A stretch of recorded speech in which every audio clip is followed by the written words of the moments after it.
We're back. Yesterday at Liberty University, Michelle Bachmann was asked once again about comments she'd made about being submissive to her husband in their marriage. Here's what she had to say. I respect him, and when it comes to decision making, we have mutual decision making, and at some point, you have to make a decision. There's been times when we've made decisions that I didn't like. One of those decisions was after my first year of law school. My husband wanted to go into ministry after my first year. I knew what God had called me to go to law school, and yet God had called him to ministry. And so I had to step back from law school and move with him so that we could go into ministry. And I will tell you, I'll be honest, there were nights when I cried and I just said, Lord, I don't understand this. Why do I have to put my dream on the shelf? But I also knew that I needed to defer what I wanted in deference to my husband. That was a good decision that I made. Well, she was speaking to a supportive Christian conservative audience yesterday, obviously, but will this message translate when it comes to winning votes? Michelle Bernard runs the Bernard Center for Women, Politics, and Public Policy, and Dana Milbank's a great columnist for the Washington Post. Michelle, I don't know where to begin, except this submissiveness. She once said that she studied tax law because her husband told her to. Yes. This power in the marriage relationship, is this so with some people on the male side? Well, obviously it's so in her marriage, but what I find fascinating about this is there's a difference between what she is saying, which is that she submits to her husband, versus the millions of American women who sometimes decide that they will go to graduate school after their husbands do, or they will stay home and take care of children for a while after they have free will. Well, that's the point. That's called free will. The big question here, and this is what's really ironic, is this is the big year of the Republican women. When you look at the women who ran for office, Nikki Haley, Christy Todd, Carly Fiorina, none of these women were running on quote-unquote women's issues or submitting to their husbands. You barely heard them talk about husbands or children.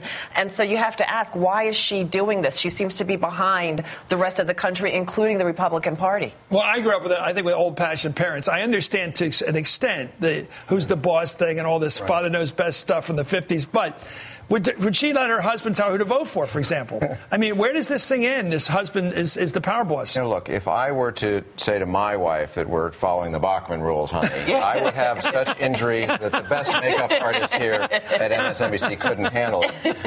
But what's I'm laughing because it's cut so close to home. Most people watching the show, I'm guessing, think this is so strange and Old Testament. Right. They don't know what to make of it. But 99% of the people watching the show are not the people that Michelle Bachmann's looking for. She's fallen down to 3% in this latest Fox poll nationally. But guess what? Among Tea Party supporters in Iowa, she's now out in front. That's the poll her campaign was circulating. But it's not going to elect her. And if you look at gender differences in politics and who votes, most women who vote typically have voted Democratic. Women who vote in presidential elections that have swayed to the Republican Party are not Michelle Bachmann's demographic. Those women are going to be looking at this and saying, okay, well, you say submit means respect, but then use the word respect. There's a difference between submitting and respect. I agree. It's probably ruinous should she get beyond Iowa, but she's talking to, a few thousand people, most of them men, by the way, most of them evangelical Christians who are sitting there, who are among the, 120,000 Are they riding across the West in a wagon train, these people?